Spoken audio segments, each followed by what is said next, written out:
Sejam muito bem-vindos ao nosso 44º episódio do nosso programa Diálogos Brasil-Alemanha, passado, presente e futuro.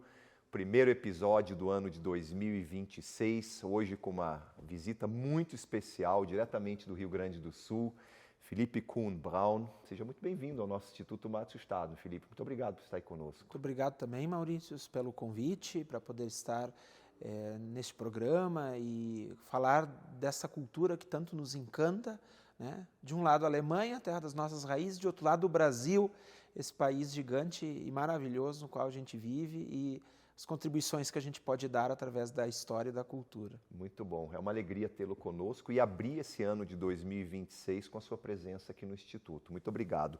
Felipe Kuhn-Braun é natural de Novo Hamburgo, Rio Grande do Sul, graduado em jornalismo pela Universidade Fevale e atualmente exerce o mandato de vereador na sua cidade natal. Parabéns. Obrigado. Além de atuar como jornalista, escritor e professor. É autor de mais de 30 obras com ênfase na história da imigração alemã no Brasil e preside a Federação dos Centros de Cultura Alemã no Brasil, a FECAB. Felipe, você transita por diferentes áreas, a política, o jornalismo, a literatura, a educação. Como você equilibra todas essas atividades e quais são seus projetos atuais relacionados à preservação da história e da cultura alemã no Brasil? Alguma iniciativa nova que você gostaria de destacar no início desse nosso bate-papo aqui? Bem, são tantas atividades que a gente gosta de fazê-las e isso ajuda a transitar por elas, como você destaca na pergunta, e a poder, de fato, apresentar resultados, né? Eu sempre digo, as pessoas também elas são muito lembradas pelo seu trabalho, né? Pelo trabalho que apresentam para a sociedade. Então, nós estamos com uma iniciativa muito bonita, ao lado de Novo Hamburgo, no município vizinho, Estância Velha, criando um museu da imigração alemã. Que bacana! Porque um dos livros que eu publiquei é sobre a história desse município, e ele é o primeiro livro sobre a história desse município. Eu publiquei ele no ano de 2024, e no ano de 2024, ainda no final deste ano de 24, sim, e durante o decorrer de todo o ano de 25, eu procurei um grupo de lideranças que haviam patrocinado esse projeto via Lei Rouanet, via Lei de Incentivo à Cultura, e disse, poxa, nós temos hoje em Estância Velha um município desenvolvido, pujante, muito bonito, a gente gosta de ir, a gente gosta de visitar, mas não tem tantos atrativos quanto outros municípios têm. Né? E aí, o que nós fizemos? Nós conseguimos um estatuto semelhante ao da Fundação Sheffield, de Novo Hamburgo. Tivemos aparato jurídico para isso. A prefeitura havia adquirido um casarão antigo, que era de uma família tradicional na cidade. Ainda em 24 e 25 foram feitos os encaminhamentos, né, para que agora em 26 fossem realizadas, né, nesse semestre. A gente acredita que vão ser feitas as obras, o início das obras de reforma, para que a gente possa ter um grande acervo, não só de Estância Velha, mas da imigração alemã, para que seja bibliográfico, para que seja fotográfico, né? E como a gente vai dar o nome desta obra, desta fundação, de Carlos Henrique Runche, que foi um dos nossos grandes escritores da imigração alemã no nosso país. Nós temos a grata felicidade de ter hoje a filha dele, moradora em Buenos Aires, na Argentina, já separando arquivos e doando também o acervo familiar dos Runche para esse museu, para essa fundação. Isso é muito importante, esse engajamento das próximas gerações e a importância disso para o desenvolvimento de projetos como esse que você citou. Realmente, parabéns, parabéns. Na introdução, eu mencionei, você é o atual presidente da FECAB, da Federação dos Centros de Cultura alemã, né, no Brasil. Qual que você diria que hoje é a principal missão? Quando você chegou aqui, nós já conversamos um pouco antes desta gravação sobre a FECAB. Qual é a principal missão da FECAB hoje, tendo você uma pessoa jovem, dinâmica, ativa em vários segmentos, em várias áreas? Principal missão da federação a partir desse ano de 2026. Bem, então, antes de realmente responder a pergunta, agradecer ao nosso vice-presidente, Eckhard Kupfer, que tem sempre que possível, né, sempre que demandado e muitas vezes demandando, é o nosso atual vice-presidente. E que foi diretor deste instituto. Exato, né? Tem essas conexões todas e que para nós é uma pessoa muito importante em toda essa construção e essas conexões. E a gente agradece também ao Kupfer e eu acredito muito o quanto a FECAB, nesse ano então de 26, celebraremos em 19 de setembro 75 anos de atividades. Maravilhoso. Né, pela cultura teuto-brasileira, né, porque eu sou do Rio Grande do Sul, o Kupfer é aqui de São Paulo, nós temos o nosso segundo secretário de Juiz de Fora, Minas Gerais, né, Sácio Del Duca, né, os nossos associados de vários lugares do Brasil.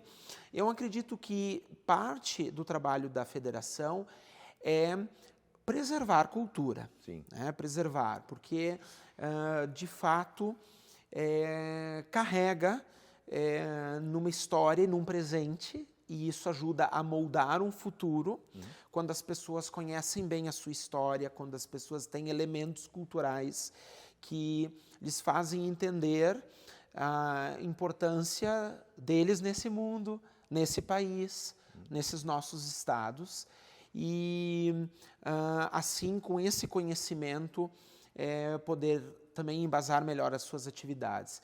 E, claro, a FECAB também como uma federação que executa a cultura, que faz a cultura, né?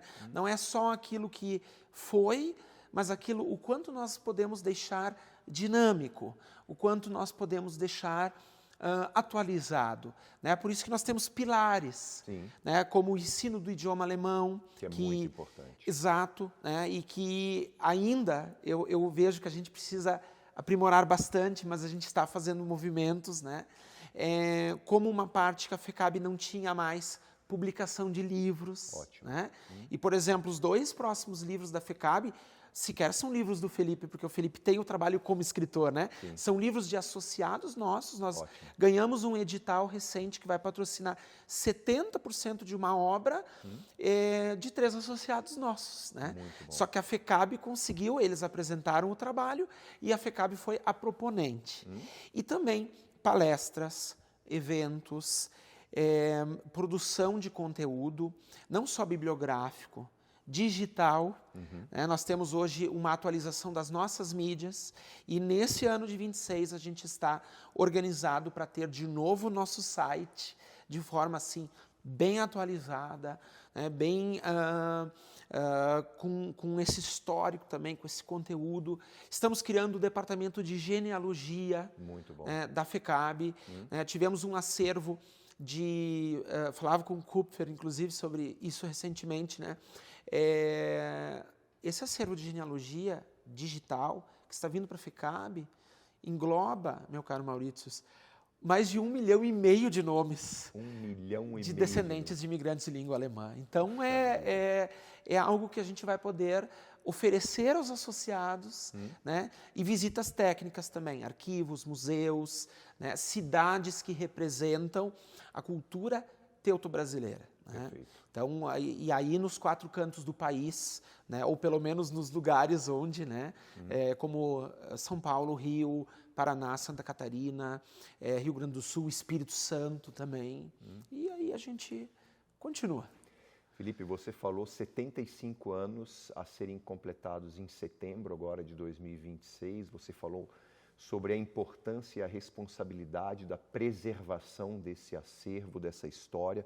Você poderia nos contar um pouco sobre a trajetória histórica da FECAB, quando e por que ela foi criada e quais são os principais projetos ou ações que a Federação desenvolve Atualmente você já citou alguns, mas como ela nasceu? Como foi isso há 75 anos atrás? Sim, pós-guerra, logo pós Segunda Guerra, ainda em final de 45, um padre gaúcho, né, brasileiro, mas nascido no Rio Grande do Sul, recebeu de colegas seus jesuítas, e esse padre era, digamos, um dos expoentes da botânica, da língua alemã e da pesquisa histórica da imigração alemã, especialmente desses 3 pilares de trabalhos realizados por ele.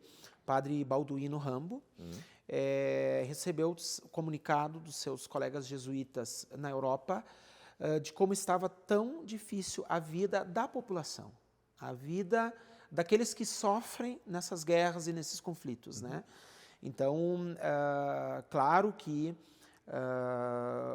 como o governo alemão na época provoca, né, a guerra e tudo mais, então, quando principalmente os bombardeios aéreos, essa retirada da população de mais de 14 milhões da Prússia Oriental, da Silésia, da Pomerânia, né, boa parte da população sem abrigo, né, e passando fome e com uma dificuldade também em investimentos e tudo mais, a reconstrução desse país. Então, essa carta desses colegas do padre Balduino Rambo fazem com que ele se aprimore nessa questão. Ele busca contato com outras comunidades, com a igreja, ele busca contato com a igreja de confissão luterana e com a igreja luterana. Então, acontece, ao meu ver, como pesquisador da imigração alemã no nosso país, acontece um segundo trabalho ecumênico muito grande. O primeiro, o cooperativismo, através lá atrás, em 1902, em Nova Petrópolis, né, da Sparkasse, né, exato, que une católicos e luteranos, ou luteranos e católicos. E a gente tem também no projeto conhecido como Socorro à Europa Faminta, SEF, ou CEF. O Socorro à Europa Faminta é um trabalho principalmente de 3 padres e 3 pastores, né, da Igreja de Confissão Luterana, e depois também 2 da Igreja Luterana, que juntam lideranças, empresários, né, que encaminham por quase 4 anos mantimentos para a Europa, para a população civil daquele país, então, que a gente conhece como Alemanha. Então, em 49, os representantes, então, desse novo governo se formando na Alemanha, comunicam que não precisavam mais tantos mantimentos, né, que a Alemanha estava começando a se recuperar. Então, essas lideranças, e aí tem o Fritz Rotermund, né, que é filho do conhecido pastor das letras, né, fundador do Sínodo Rio-Grandense em 1886, em São Leopoldo. Né, então, essas lideranças, Benno Menz, dos grandes empresários lá de Porto Alegre, e eram lideranças também de outros estados, né, mas a maioria focada no Rio Grande do Sul, os que residiam estavam à frente desse projeto, e naquele período eles começam a fundar os Centros Culturais 25 de Julho, como uma forma assim, já ajudamos um tanto os nossos, digamos, até de certa forma, conterrâneos, né? Porque ainda havia muitos imigrantes alemães no início do século passado e nesse período da guerra, né, até esse período da guerra e do pós-guerra. E com os Centros Culturais 25 de Julho, vamos criar uma associação, uma federação guarda-chuva. Em torno dessas associações. Exatamente. E aí, por isso que em 19 de setembro de 1951 é fundada a federação, na época, a Federação dos Centros 25 de Julho. Muito tempo depois virou a Federação dos Centros de Cultura Alemã do Brasil, Sim. porque hoje, inclusive, a maioria dos centros culturais não carregam o nome 25 de julho, né? sim. Até porque 25 de julho é uma data para o Rio Grande do Sul, para o Rio de Janeiro já é 29 de junho, para Petrópolis, por exemplo, né? Verdade. Então tem essas, para Santa Catarina temos outras datas também. Sim. Então a federação, só que ela é, digamos, administrada por muitas pessoas ligadas, em boa parte da sua trajetória, ao 125 de julho de Porto Alegre. Né? Então, mas assim, ela tem questões muito interessantes. Primeiro, atividades ininterruptas. Ela nunca parou de 51 para cá. Né? Segundo, associados de vários lugares do país, né? O que é importante. Sim. É por isso que a torna uma federação não só no papel, também na prática. E muita troca de conteúdo, de intercâmbio, de material.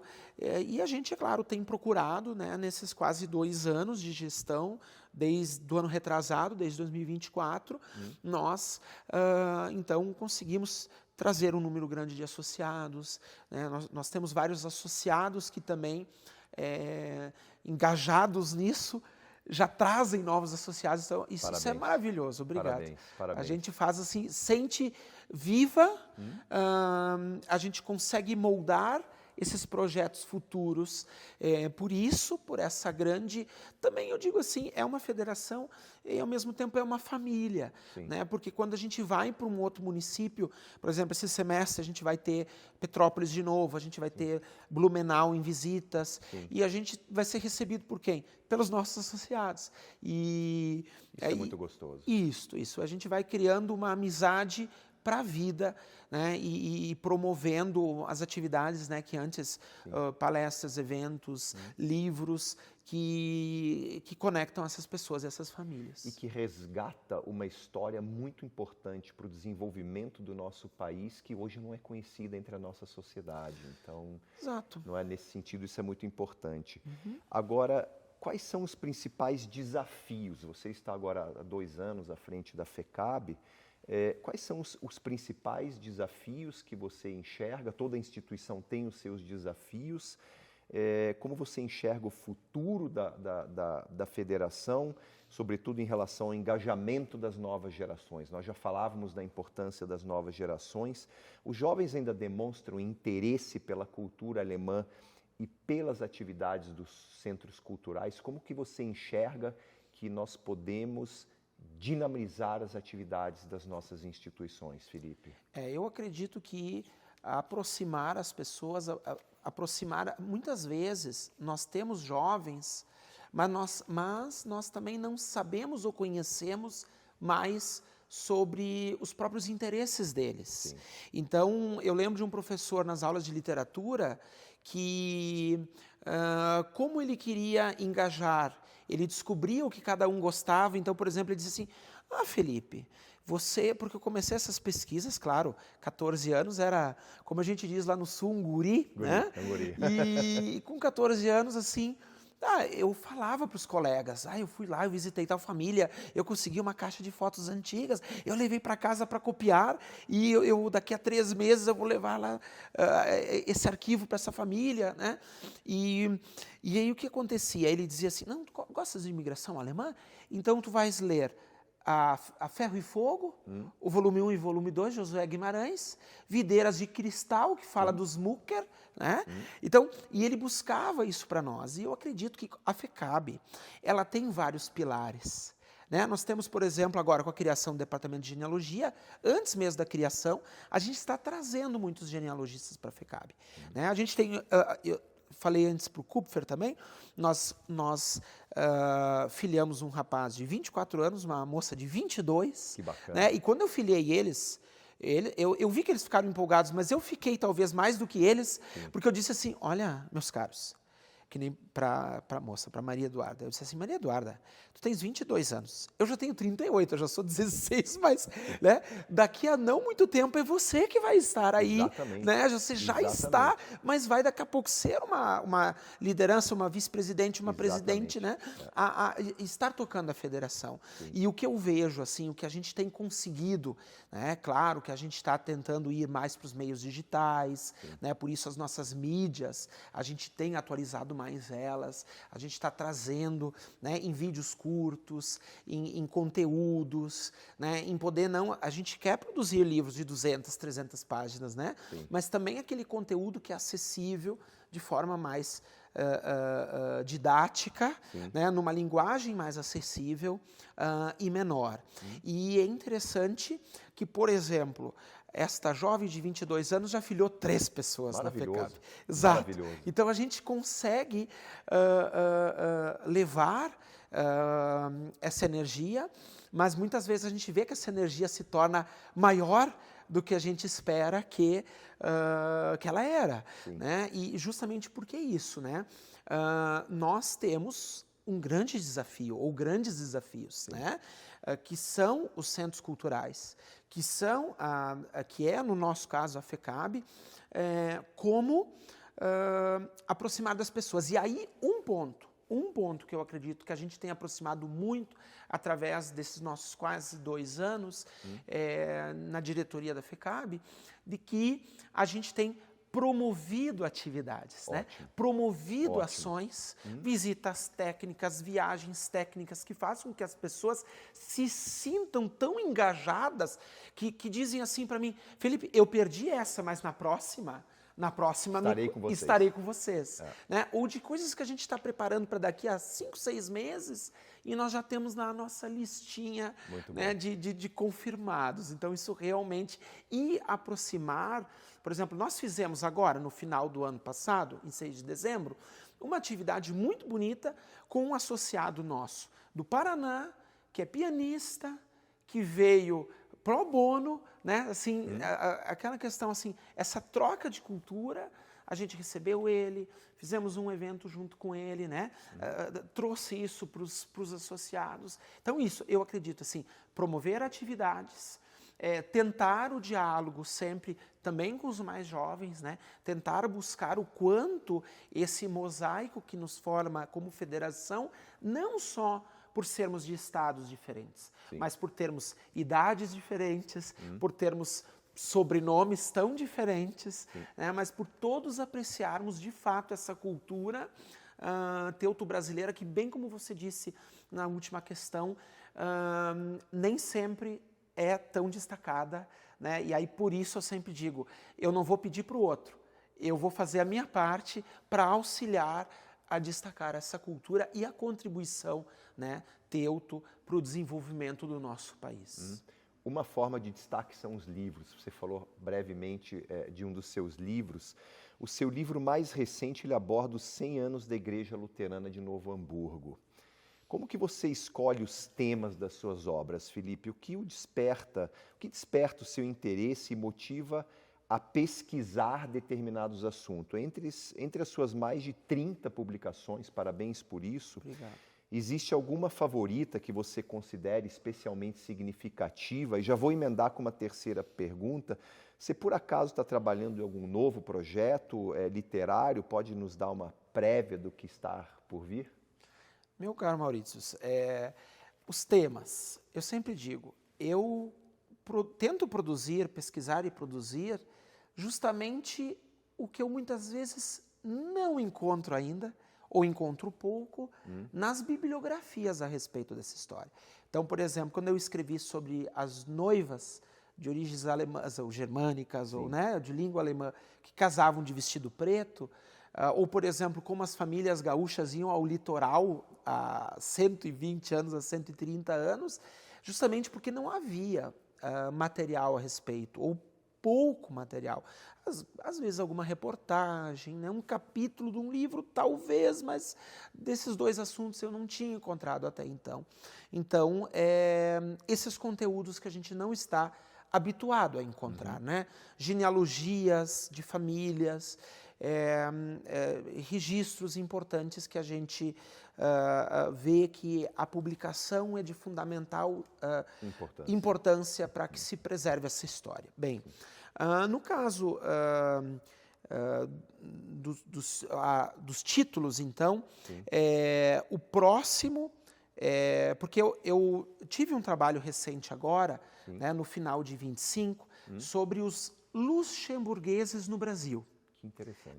E porque os luxemburgueses, eles são uma imigração de língua alemã, porém eles não são alemães, né? Luxemburgo já era um país no período dessa migração para cá, para o Brasil.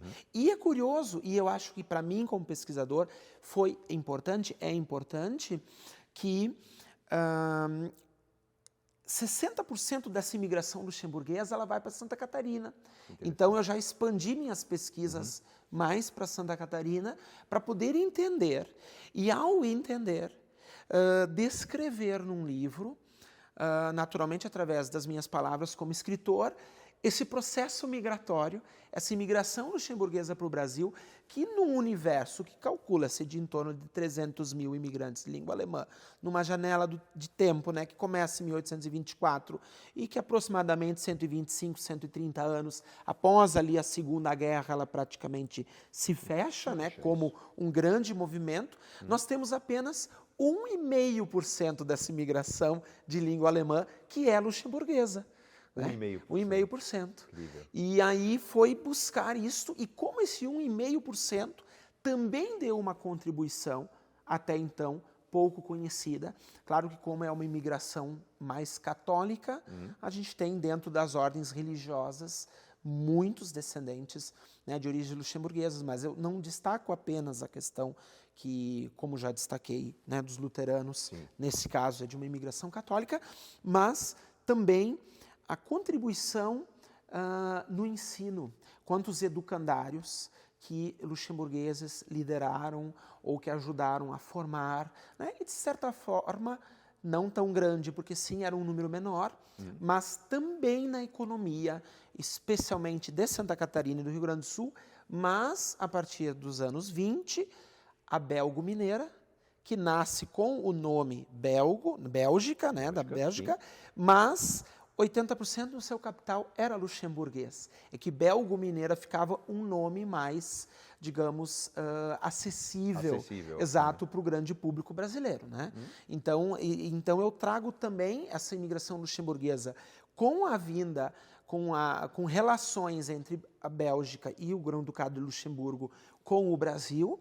A Belgo-Mineira é instalada nos anos 20 e há também uma nova migração luxemburguesa que se encerra no início dos anos 30, também para Minas Gerais, de luxemburgueses, né? Então é algo que é incrível. É incrível. A gente já sabe, Maurício, parece assim aquele novelo de lã que você vai puxando e tem tanta coisa que vem que a gente tem que continuar. E é uma informação importante que você traz, Felipe, porque há 2 anos atrás nós celebramos os 200 anos da imigração alemã para o Brasil e tivemos aqui, aonde você está agora, especialistas sobre o assunto imigração para os seus respectivos estados. Então, tivemos aqui o professor Martin Dreher falando sobre a imigração alemã para o estado do Rio Grande do Sul, tivemos representantes do estado de Santa Catarina, do Paraná, do Rio de Janeiro e também de Minas Gerais, mas exploramos Minas Gerais com foco para Teófilo Otoni.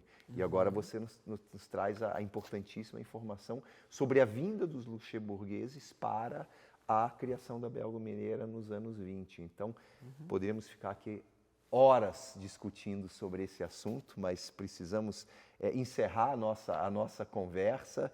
Infelizmente, o que não impede que em outras ocasiões estejamos juntos de novo para a gravação de novos episódios aqui do nosso programa Diálogos Brasil-Alemanha Passado, Presente e Futuro, mas gostaríamos de conhecer um pouco mais sobre a sua história pessoal. Não poderíamos encerrar essa conversa sem conversarmos um pouco sobre a sua história pessoal, e você também é descendente de imigrantes alemães, assim como eu. Você poderia compartilhar um pouco da trajetória da sua família? A genealogia é um dos focos do nosso instituto aqui, Márcio Stadtmann, assim como da FECAB, e histórias como a sua enriquecem o nosso acervo. de memórias de imigração alemã.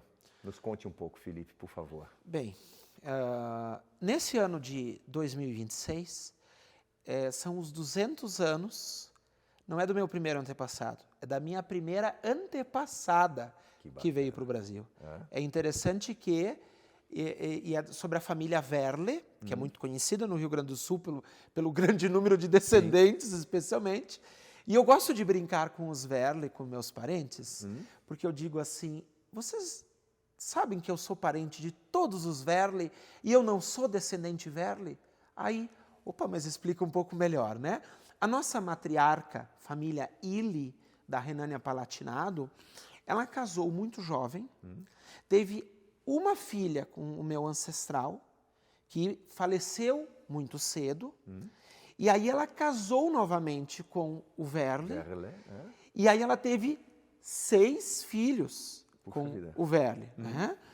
E emigraram da Alemanha, na verdade, 4, porque outros 2 nasceram no Brasil, nasceram em 2 irmãos, e a minha antepassada, né, que era a enteada do Werle e a filha da nossa matriarca imigrante. Então, esse ano, nossa família completa 200 anos, obrigado. Né? Como diz um amigo meu, né, brasileiros há 200 anos, né, de um lado brasileiros, e claro, de fato brasileiros, mas buscando esse registro, descobrindo muito sobre a nossa ancestralidade e sobre as nossas raízes. E eu sou tão fascinado pela genealogia que eu tenho, meu caro Maurício, mais de 3.000 antepassados catalogadinhos. 3.000? Mais de 3.000. Tem algumas árvores, né? Dizia para o Kupfer, poucos dias antes de vir aqui para São Paulo, descobri que eu tinha antepassados lá de Heilbronn, lá de Baden-Württemberg, né? E assim a gente vai, né? E como disse esses dias uma pessoa para mim, nossa, Felipe, a gente monta uma árvore, uma ancestralidade com muitos auxílios. Eu digo sim, né?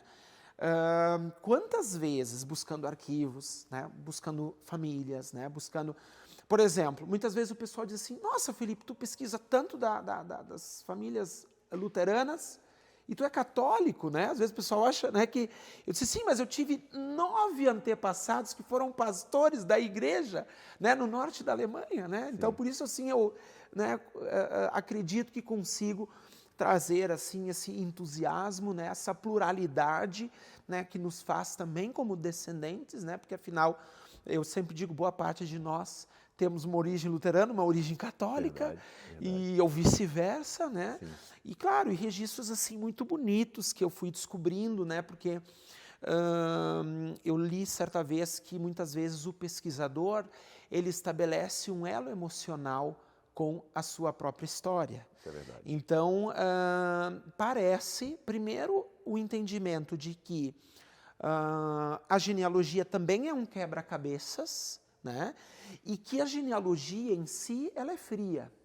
Mas quando a gente descobre o que o antepassado fez, quanto tempo ele viveu, por que ele veio para cá, quantos filhos ele teve, eu digo, nossa, isso é tão enriquecedor. Você recheia com emoções. Exatamente. Recheia com emoções, com conexões, né? Com história, né? Com histórias. Porque nós não estamos aqui nesse mundo por acaso. É verdade. Nós somos frutos do amor dos nossos pais, dos nossos avós, dos nossos bisavós. Né?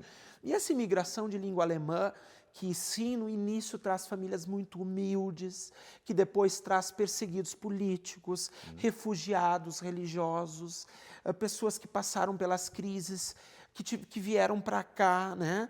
Pessoas que vieram com uma formação menor, outros com uma formação maior, mas que formam esse mosaico do qual também nós somos descendentes. Né? Pelo lado da minha avó materna, eu venho de uma família que nós temos professores na nossa árvore genealógica, até onde a gente conseguiu descobrir 1510 aproximadamente. Maravilhoso. Então, daria assim, para montar várias escolas. Pois é, exatamente. Né? Então, é justamente isso, né? E parece assim, mas eu sinto isso. Sim. Cada peça do quebra-cabeças, eu me sinto mais completo como pessoa. Né? Como pesquisador, sim, como escritor, né? Posso dar também a conceder às pessoas uma parte desse conteúdo, uma parte dessa história, especialmente quando publico esses livros, essas histórias nestas obras, mas ainda mais poder passar, né, poder sentir isso, né, o quanto um trabalho de pesquisa pode fazer a diferença, as pessoas conhecerem as suas origens, mas ao mesmo tempo, voltando a isso, o pesquisador estabelecer um elo emocional, né, com a sua própria história. Nesse sentido, parabéns pelo seu trabalho nas diversas áreas, com o objetivo de resgatar a importância dessa história.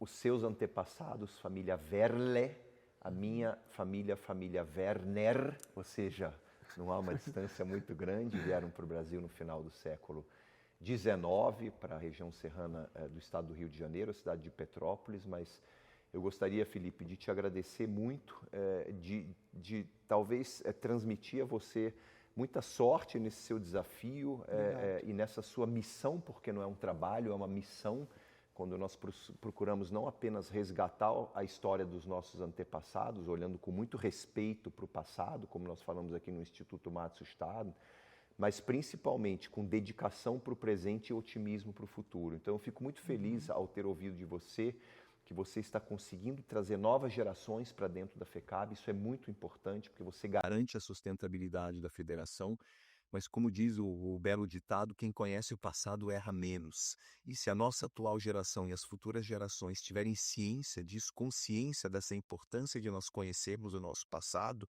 o que você está fazendo através dos seus muitos livros que você já publicou, através desta entrevista, que nada mais é do que um registro do passado, olhando com dedicação para o presente e otimismo para o futuro, eu tenho certeza que nós deixaremos um legado muito bacana para as próximas gerações. Então, nesse sentido, parabéns pelo seu trabalho, continue com vigor, com dedicação, com muita energia, porque eu tenho certeza que as gerações futuras, elas tirarão um proveito muito bacana, mas muito bacana mesmo, tendo ciência do que ao longo dos últimos 200 anos aconteceu nessas relações teuto-brasileiras. E como disse no episódio anterior que gravamos com Glória Voser, a química entre os países é uma química que funciona muito bem.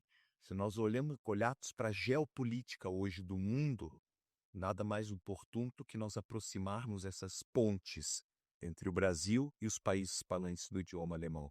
Então, nesse sentido, parabéns pelo seu trabalho, muito obrigado por ter estado conosco neste dia de hoje aqui no Instituto, gravando neste início de ano de 2026, essa nossa primeira entrevista, desse 44º episódio, e boa sorte à frente da FECAB e de tantas outras atividades com as quais você está conectado. Muito obrigado. E concluindo, então, uma frase do Johann Wolfgang von Goethe: é feliz quem gosta de lembrar os seus antepassados, quem fala com alegria dos seus feitos, e que no final da bonita fila vê colocado silenciosamente o seu próprio nome. Muito obrigado, Maurício, por essa oportunidade. Junto a vocês, até o próximo. Eu te agradeço, muito obrigado. E para quem esteve conosco neste 44º episódio do nosso programa Diálogos Brasil-Alemanha Passado, Presente e Futuro, esteja conosco também ao longo de todo o ano de 2026. Muito obrigado por ter estado conosco.